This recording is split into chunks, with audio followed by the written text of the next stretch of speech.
बिस्मिल्लाहिर्रहमानिर्रहीम।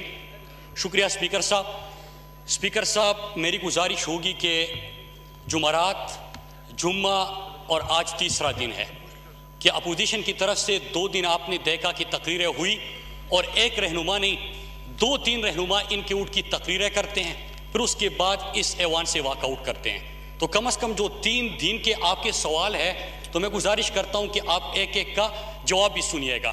बिल्कुल आपने जिस तरह किया। मुराद सईद साहब, मुझे मुखातिब हों प्लीज। जी तकरीर जारी रखिए। जी स्पीकर साहब, देखिए पहली बात, आपने अभी एक घर के सामने जो प्रोटेस्ट हुआ है या जो कुछ हुआ है इसकी हम भरपूर मजम्मत करते हैं। आपने ये बात सुनी, लेकिन स्पीकर साहब ये उस घर की बात हो रही है जिसको साबित करने में हमें 5 साल लगे कि ये आप ही का घर है। अभी भी कह रहे नहीं घर।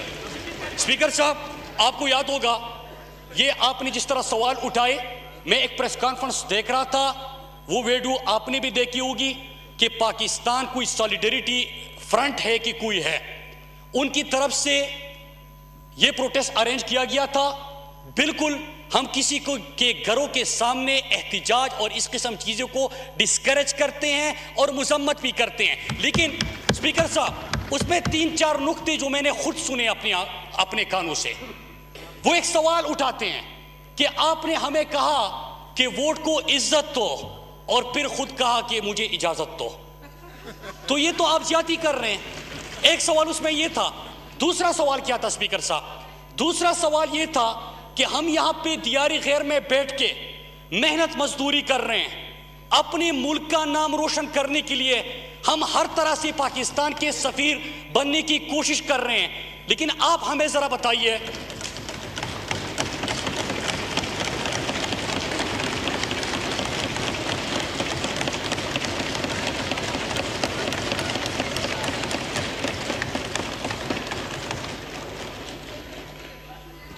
कि आप हमें जरा इस सवाल का जवाब दीजिए कि ये बड़े बड़े महल्लात जो बने हैं ये पाकिस्तान का पैसा था और ये पाकिस्तान कैसे आ गया? तो स्पीकर साहब कुछ सवाल जेन्युइन होते हैं, और इसी अपार्टमेंट और फ्लैट की बात करते हुए मैं एक दफ़ा कौम को फिर से याद दिलाना चाहता हूं कि जनाब इस वक्त जो आपने स्पीचेस सुनी तो ये वो जायदादें हैं जिसके बारे में कहा गया था कि हमारी लंदन तो क्या पाकिस्तान के अंदर भी कोई जायदादें नहीं है, पता नहीं हम एक दूसरे के साथ रहते हैं। स्पीकर साहब अब आते हैं असल इशू के ऊपर। जी अब आते हैं असल इशू के ऊपर। स्पीकर साहब यहां पे एक बड़ी धमकियां दी गई, हम आपसे यही एक्सपेक्ट तो करते हैं। इन्होंने माजी में क्या किया था कि कभी हमारे लीडर इमरान खान के घर वालों के ऊपर मार्बल का पता नहीं किसी का केस बना दो, कभी दहशतगर्दी के पर्चे उनके ऊपर काटो, कभी घरों को के सामने किसी को भेजे। ये तमाम चीजें इनकी तारीख रही है स्पीकर साहब, और अभी भी जिस अंदाज से धमकियां दे रहे थे तो मैं इनको जवाब देता चलूं कि गर्चे हम कुछ भी नहीं है लेकिन सर हथेली पे सजा सकते हैं, कोई भेजे तो किसी साइल पर कश्तियां हम भी जला सकते हैं। ये धमकियों का कल्चर नहीं चलेगा स्पीकर साहब। मैं चंद सवाल करता हूं, और इन्होंने जिस अंदाज से ये नैरेटिव बनाया ना, इसको कहते हैं स्पिन डॉक्ट्राइन।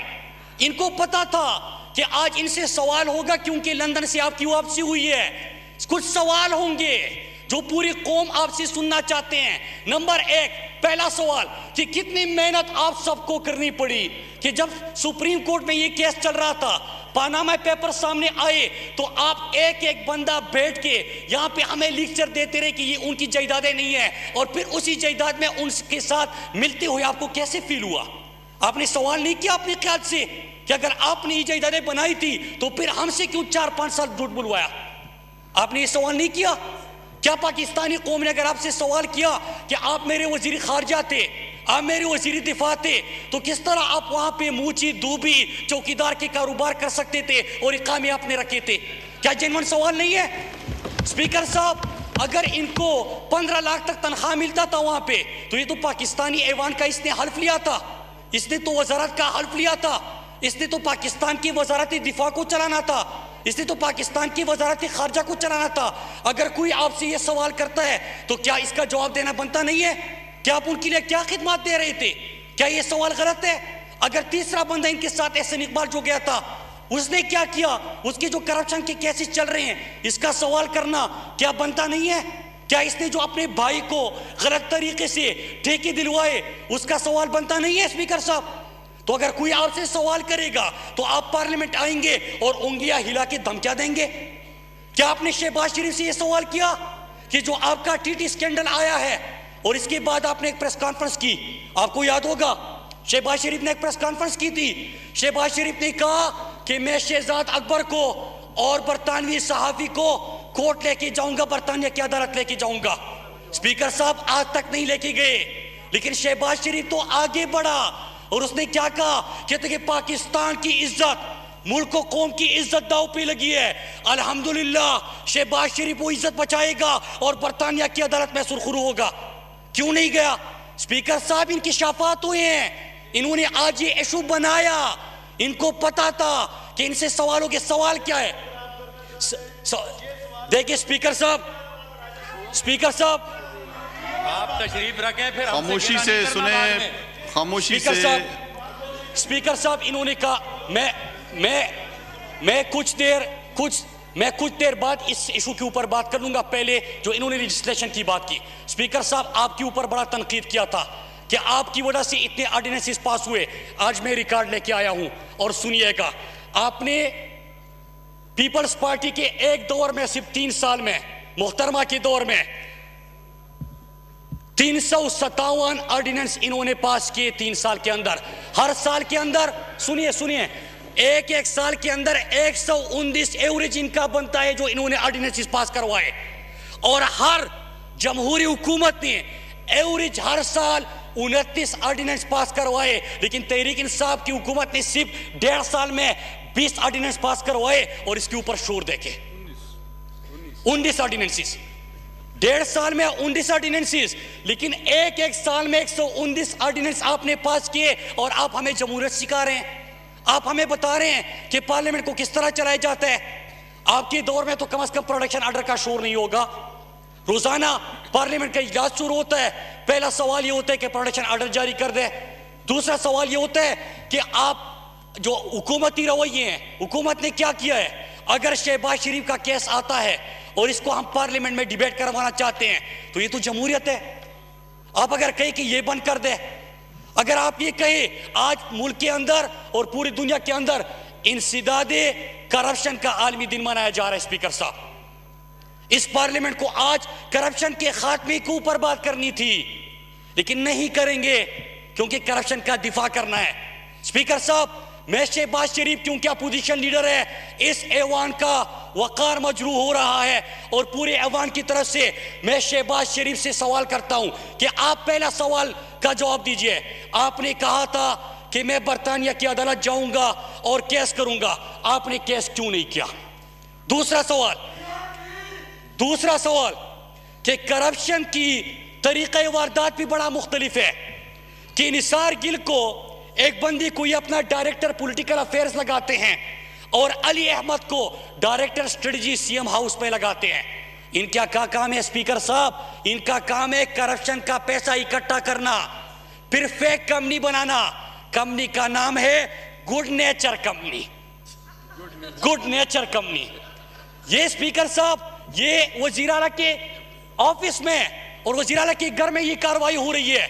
आज हमने ऐवान में ये सवाल उठाने थे, आपने देखा कि किस अंदाज से इन्होंने स्पिन डॉक्ट्राइन का इस्तेमाल करते हुए कोई और इशू लेके आए। स्पीकर साहब, तीसरा सवाल कि क्या वजीर आला पंजाब उस वक्त के शहबाज शरीफ जो मुल्क से बाहर इस वक्त बैठे हुए हैं, वो शहजाद अकबर भी सवाल कर रहे, बल्कि बैठे हुए हैं, ये सामने बैठे हुए हैं, वो आज ऐवान भी आ गए उसको ढूंढते। जब बरतानिया चले गए वो पाकिस्तान के ऐवान में आ गया, आज ये ऐवान आए हैं। स्पीकर साहब, शहबाज शरीफ लंदन चला गया, लेकिन जो ख्वाजा आसिफ ने एक मौके पे कहा था जब पनामा आया तो कहा था कि मियां साहब फिक्र ना करे, मतलब आप लूटो जितना दिल करे लूटो, लेकिन फिक्र ना करो लोग भूल जाएंगे। इमरान खान ने कहा था कि न कौम भूलेगी ना मैं आपको भूलने दूंगा, और आज कोई भी नहीं उठेगा, न कौम भूलेगी ना हम आपको भूलने देंगे। स्पीकर साहब, फिर क्या होता है? इसके बाद जो तरीक़े वारदात सामने आया कि एक इनका हरे रंग का बुलेट प्रूफ गाड़ी है, हरे रंग की बुलेट प्रूफ गाड़ी, उसमें पंजाब का इलीट फोर्स उसको सिक्योरिटी दे रहा है। उस गाड़ी में क्या होता है? ये हराम की कमाई, किकबैक की कमाई। किकबैक स्पेशलिस्ट कौन है? सुलेमान शहबाज। ये सुलेमान शहबाज है। इस वक्त इश्तिहारिया के मफरूर है, वहां पे बैठा हुआ है। ये किकबैक स्पेशलिस्ट है। एक एक प्रोजेक्ट में अरबा रुपए लेते हैं, उसी गाड़ी में पैसा भरा जा रहा है। और आगे देखिए, और ये तमाम वीडियोस, तमाम चीजें, तमाम रिकॉर्ड, ये सारे 18 सवाल शेदर अकबर ने पूछे, एक सवाल का जवाब नहीं आया और ना आएगा। लेकिन स्पीकर साहब, हम मौका देते हैं। मैं आखिर में मुतालबा करूंगा अपोजिशन लीडर से कि आप आए और इस सवाल के जवाब आते हैं।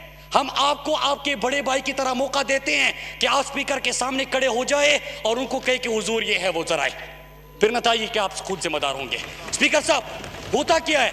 हरे रंग के बुलेट प्रूफ गाड़ी में ये करप्शन का पैसा भरते हैं। अब करप्शन किस चीज में? आशियाना, मतलब लोगों का आशियाना लूटना था, पैसा लिया, वो गाड़ी में भरना है, मनी लॉन्ड्रिंग करके बाहर बेचना है। आपने मुल्तान मेट्रो, 56 कंपनियां, साफ पानी, जितने भी प्रोजेक्ट थे इन्होंने पैसा गाड़ियों में भरा। और पंजाब की लीड फोर्स, मतलब आपने अमन अमान की बात की, जो मेरे और आपके सिक्योरिटी के ऊपर, लोगों के अमन के ऊपर, जानो माल के तहफ्फुज़ के ऊपर जिस पुलिस ने काम करना था वो लगी हुई थी। इनके हराम के पैसे को सिक्योरिटी देना, प्रोटोकॉल में लेके जाना मॉडल टाउन। अब जब मॉडल टाउन जाते हैं स्पीकर साहब, बड़ी इंटरेस्टिंग स्टोरी है। मॉडल टाउन जाते हैं, वहां पे जवारियों की तरह गिनते हैं कि कितना पैसा हुआ, आज की कमाई कितनी हुई। फिर उसके बाद ये हुआ है। फिर इसके बाद ये पैसा पाकिस्तान से बाहर जाता है। और स्पीकर साहब, अब पैसा पाकिस्तान कैसे आ रहा है? बड़ा सुनिए पाकिस्तान पैसा कैसे आ रहा है। एक है यहाँ पे मंजूर पापड़ वाला। कौन है? मंजूर पापड़ वाला। अब ये बड़ी इंटरेस्टिंग स्टोरी है। मंजूर पापड़ वाला बेचारे ने आज तक कराची नहीं गया, वो दुबई और यूके से इनको पैसे भेज रहा है। और वो फवाद चौधरी के हल्के क्या है, वो बेचारा कभी बाहर नहीं गया। सुनिए, फिर उसकी बात क्या होती है स्पीकर साहब? ये पैसा गिन के मनी लॉन्ड्रिंग करके पाकिस्तान से बाहर जाता है। अब जब जरूरत होती है तो क्या करना है? 200 टीटियां लगा के ये पैसा पाकिस्तान आया। और कब आया कि इन्होंने तो वैसे भी खर्चे सारी सरकार के करने थे। 5 घर थे, 5 कैंप ऑफिस थे, मतलब खाना, सिक्योरिटी, खाना पीना, उसकी हर चीज जो है वो सरकार के पैसे से थी। लेकिन किस वक्त ये पैसा पाकिस्तान आता था? इन्होंने सोचा शहबाज शरीफ ने, अब वो शेदर अकबर ने यह भी कहा था कि पाकिस्तान के अंदर जो है मोहब्बत भी सच्ची नहीं रही। अब हुआ क्या स्पीकर साहब कि इन्होंने तहमीना दुरानी साहब के लिए महल खरीदना था। इन्होंने क्या किया कि टीटी के जरिए पैसा आया। पैसा जब आया तो इस कंपनी का पैसा उधर लगाया, घर खरीद दिया। हमजा शहबाज ने अपने बेगमात के लिए घर खरीदना था, पैसा बाहर से आया, पाकिस्तान आया और उसके लिए घर खरीदा।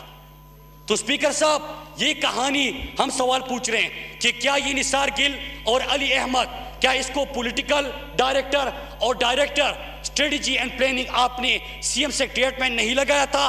क्या हरे रंग के आपके बुलेट प्रूफ गाड़ी में बमा, पुलिस, सिक्योरिटी, ये पैसा आपके घर मुंतकिल नहीं होता रहा? क्या उसी घर से फिर ये पैसा किस तरह मनी लॉन्ड्रिंग होके गया और पाकिस्तान उस वक्त नहीं आया जब आपने अपने बेगमात के लिए घर खरीदने थे? क्या ये पैसा सिर्फ 6 फ्रंट कंपनियां इस वक्त हम सामने लेके आए हैं और ये कहानी सिर्फ एक फ्रंट कंपनी की है? स्पीकर साहब, चंद सवाल है कि आप इस ऐवान के अंदर अपोजिशन लीडर है, आप बाहर बैठे हुए हैं और आप गिले हमसे करते हैं। आप बाहर से होके आए तो क्या चंद सवाल आपने नहीं किए? स्पीकर साहब, मैं तो बेहैसियती पाकिस्तानी करूंगा, हर पाकिस्तानी करेगा कि इतना बड़ा स्कैंडल आया और बरतानवी सहाफी था, आप बरतानिया के अंदर बैठे हो, क्या एक दफा भी वो एक चीज चल रही थी कि शहबाज शरीफ जो है वो बरतानवी सहाफी के घर की घंटी बजा के भाग गया? सिर्फ यही काम कर रहा है। नोटिस दे दे, पाकिस्तान और मुल्क को, कौम की इज्जत आपने दांव पे लगाई है। यहां पे आपसे सवाल हो रहे हैं कि आपने सीएम सेक्रेटरीट और सीएम हाउस को करप्शन के लिए इस्तेमाल किया। इस सवाल का जवाब आपको देना पड़ेगा शहबाज शरीफ। आपने सीएम की गाड़ी इस पर्पस के लिए इस्तेमाल की, इसका जवाब आपको देना पड़ेगा। आपने सीएम हाउस इसके लिए इस्तेमाल किया, इसका जवाब देना पड़ेगा। आपने सीएम हाउस में बैठ के अपने फ्रंटमैन के जरिए कंपनियां बनाई और पाकिस्तान का पैसा लूटा, इसका आपको जवाब देना पड़ेगा। और सबसे अहम बात जिसका जवाब देना पड़ेगा कि जब आप बाहर गए थे और आपसे कोई सवाल करे तो इकामा लेके थोड़ी सी भी आपको शर्म नहीं आती? क्या पाकिस्तान के वजीर दिफा और वजीर खारजा होते हुए इकामा रख के किसी की नौकरी कर रहे हैं? स्पीकर साहब, मुझे शर्म आती है। कोई दूबी बना हुआ है, कोई मूची बना हुआ है, शर्म आती है स्पीकर साहब कि पाकिस्तान के। दूसरा सवाल कि क्या स्पीकर साहब कि क्या कौन से ऐसे रास्ते मेरे मुल्क के जो आपने किसी को दिए होंगे? उस बोर्ड ऑफ डायरेक्टर्स में कौन कौन थे? ये सवाल होने चाहिए स्पीकर साहब। हमें उंगलियां हिला हिला के समझाते हैं जैसे कुछ हमने किया हो। तीसरी चीज कि जिसके पास आप मिलने गए थे, आपने एक दफा नहीं पूछा कि 35 साल जिस मुल्क के ऊपर आपने हुकूमत की, बार बार हमें कह रहे थे ना कि हुक्मरान खानदान आपका था, मुगल आजम वो था, हुकूमत के लिए आप आए थे, हम आवाम की खिदमत के लिए आए हैं, हुकूमत के लिए नहीं आए। आपने एक सवाल करना था उनसे, सवाल ये करना था कि 35 साल हुकूमत आपने की उस पाकिस्तान के ऊपर, लेकिन एक ऐसा अस्पताल नहीं बना सके कि जिसके ऊपर आपका अपना इलाज हो सके। क्या ये सवाल इन्होंने पूछा? हमारे एक टीचर थे, वो कहते थे कि जुल्म सहने के अलावा तुम्हें आता क्या है? जुल्म सहने के अलावा तुम्हें आता क्या है? बुज़दिल, तुम तो बगावत भी नहीं कर सकते। स्पीकर साहब, एक और सवाल पूछना था कि जो शहबाज शरीफ इनकी मीटिंग चेयर कर रहा था, स्पीकर साहब क्या सवाल नहीं बनता कि ये पूरी दुनिया के अंदर आपके ऊपर सवाल हो रहे हैं, आप मुल्क के अंदर सियासत कर रहे हैं, आप हमें उंगलियां हिला हिला के समझाने की कोशिश कर रहे हैं। आपने मुल्क की ये हालत कर दी थी, आपका एक बेटा जेल के अंदर, दूसरा इश्तिहारी बना हुआ है, आपका वो इसाक डार भी मफरूर, मियां साहब के भी दोनों बच्चे मफरूर, इश्तिहारी कोई बना हुआ है। स्पीकर साहब, इस मुल्क के साथ आपने क्या किया था? आप उन लोगों का कभी आपने सोचा है? ये सवाल आपने उनसे किया कि जाके अपने केसेस के जवाब दो, किसी के ऊपर करप्शन के केसेस है उसका जवाब दो। मैं इनको मुराद इल्जाम नहीं ठहराता, लेकिन एक सवाल करता हूं, ये अवाम का वोट लेके आए हैं, आप अपने लोगों की बात करें, उनकी सेहत की बात करें, उनकी तालीम की बात करें, गुर्बत के खात्मे की बात करें, साफ पीने के पानी की बात करें। आप एक खानदान की बार बार बात कर रहे हैं। वो खानदान अगर लूटा है तो अपने अंजाम को पहुंचेगा, अपना जवाब खुद दे। स्पीकर साहब, एक चीज आखिर में, स्पीकर साहब, इनको ये भी बताना चाहिए था कि जो मुल्क को तमाम इदारे इन्होंने गिरवी रखी थे। स्पीकर साहब, मैं एक दफा इनको फिर बताना चलूं कि आप जिस क़ियादत को बचाने की कोशिश कर रहे हैं, तमाम इदारे आपकी गिरवी। नंबर 2, मुल्क के तमाम इदारे खसारे में। नंबर 3, पाकिस्तान के अंदर इंपोर्ट्स की भरमार, एक्सपोर्ट आपके बंद हो गए थे। इनके दौर में 100 टेक्सटाइल मिल बंद हो गए थे, एग्रीकल्चर ग्रोथ नेगेटिव में चला गया था। स्पीकर साहब, करंट अकाउंट डेफिसिट कहां तक पहुंच गया था? 24,000 अरब का कर्जा इन्होंने लिया था। स्पीकर साहब, कर्जदार दरवाजे पे खड़ा था। ये पैसा क्या आपके ऊपर लगा है? क्या आपके वोटर्स के ऊपर लगा है? स्पीकर साहब, इन लोगों के ऊपर नहीं लगा। ये जो जायदादें बनाई जा रही थी, ये जो आपको दिल्ली की करप्शन की कहानी है, इसके ऊपर लगाया जा रहा था। ये जो बाहर जायदादें आपने बनाई है, इसके ऊपर यह पैसा लग रहा था। इंशाअल्लाह पाकिस्तानी कौम से कमिटमेंट है। आपने कहा कि ये रवैये ये है कि आप कहते हैं कि इन चीज़ों के ऊपर बात ना हो, हम कहते हैं कि हम कमिटमेंट करके आए हैं। अगर आप इसको जमहूरियत कहते हैं कि जिस तरह कि आपने 10 साल मुकमुका किया हुआ था कि आप उसके ऊपर इल्ज़ाम लगाओ, वो आपके ऊपर इल्ज़ाम लगाए, बोले दोनों सच, लेकिन जमहूरियत के लिए दोनों खामोश। स्पीकर साहब, इस तरह नहीं चलेगा।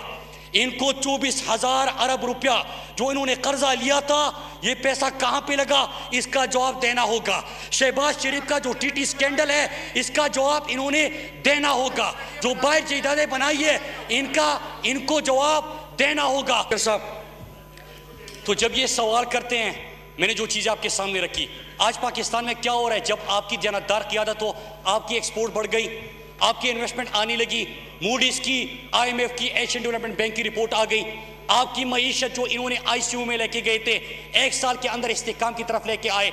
लेकिन स्पीकर साहब, ईज़ ऑफ डूइंग बिजनेस में आपने 28 दर्जे तरक्की की।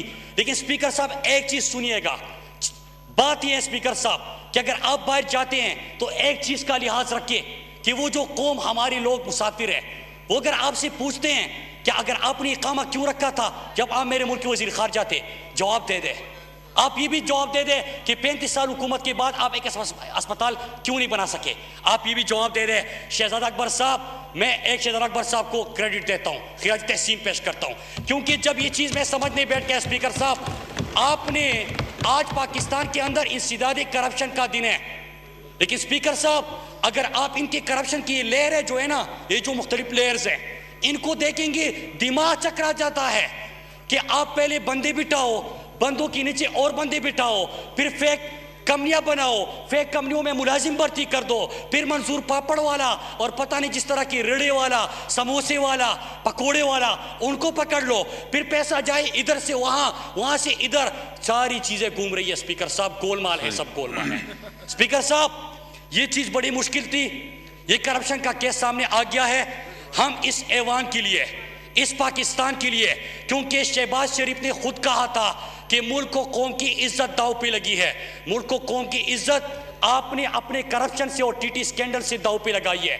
दुनिया भर का मीडिया आपसे सवाल कर रहा है, इस तरह आके आप मुख्तलिफ इशूज उठा के आप तवज्जो नहीं हटा सकते, आपको इन सवालों के जवाब देने पड़ेंगे। और अगर आप पाकिस्तान वापस नहीं आ रहे तो खुदारा कौम को कम से कम वहाँ से एक प्रेस कॉन्फ्रेंस करके बताए कि 2-3 हफ्ते और लगेंगे ताकि शहजादा अकबर साहब को उधर हम भेज दें। स्पीकर साहब मैं अपनी बात का इख्तिताम करता हूँ। हमें बार बार प्रोडक्शन ऑर्डर, बार बार रजिस्ट्रेशन की मैंने आज रिकॉर्ड सामने रखा कि इन्होंने कितने ऑर्डिनेंसेस पास किए हैं, लेकिन स्पीकर साहब हम यहाँ पे कानून साजी के लिए आते हैं। मैं इस ऐवान से और तमाम ऑनरेबल मेंबर से एक गुजारिश करता हूँ, आपने वोट को इज्जत दो का नारा लगाया था आपकी क़ियादत ने अपनी करप्शन बचाने के लिए, लेकिन फिर कहा मुझे इजाज़त दो। वोट को इज्जत दो की बात नहीं थी, मैं कहता हूँ वोटर को इज्जत दो। स्पीकर साहब अगर आपने ऐवान चलाना है, मुल्क चलाना है, लोगों को खुशहाल बनाना है और हकीकी जमहूरियत करनी है तो एक चीज़ करे, एक कमिटमेंट करे आज कि अगर किसी की करप्शन का केस है तो वो जाने, खुद जाके वो जवाब दे रहे, खुद वो जवाब दे रहे, कोई यहाँ उनका उसकी वकालत ना करे।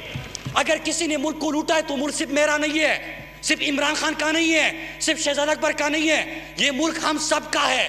अगर किसी ने हमारी धरती माँ को, हमारे पाकिस्तान को लूटा हुआ है तो वो खुद जवाब दे और हम आपस में एक कमिटमेंट करें कि अगर आपने मिसाक जमहूरियत की बात की थी, वो चार्टर ऑफ डकैती एक हुआ था, वो नहीं, एक कमिटमेंट कर ले कि हमने इस पाकिस्तान को सही मानों में दो नहीं, एक पाकिस्तान, सबके लिए एक कानून, सबके लिए एक निज़ाम, सबके लिए बराबर के हुकूक, ऐसा पाकिस्तान बनाना है। हमने ऐसा पाकिस्तान बनाना है जहाँ पे हमारा 2.5 करोड़ बच्चा स्कूलों से बाहर जो है उनको स्कूलों में लेके आएंगे, ऐसा पाकिस्तान। अगर आपने मिसाक जमहूरियत करनी है तो इस चीज़ के ऊपर करे कि जो टर्म में हर साल 500 बच्चा भूख से मर रहा है तो कोई बच्चा भूख से नहीं मरेगा, कोई बच्चा प्लास से नहीं मरेगा, हम सब उसकी जिम्मेदारी उठाते हैं, रियासत पाकिस्तान उसकी जिम्मेदारी उठाता है। अगर आपने मिसाक जमहूरियत करना है तो सबके लिए सेहत की सहूलियात के ऊपर करे, अगर मिसाक जमहूरियत करना है तो नौजवान को रोजगार के लिए करे, अगर मिसाक जमहूरियत करना है तो आज आलमी दिन है इंसदाद करप्शन का, करप्शन के खात्मे के ऊपर करे। शुक्रिया।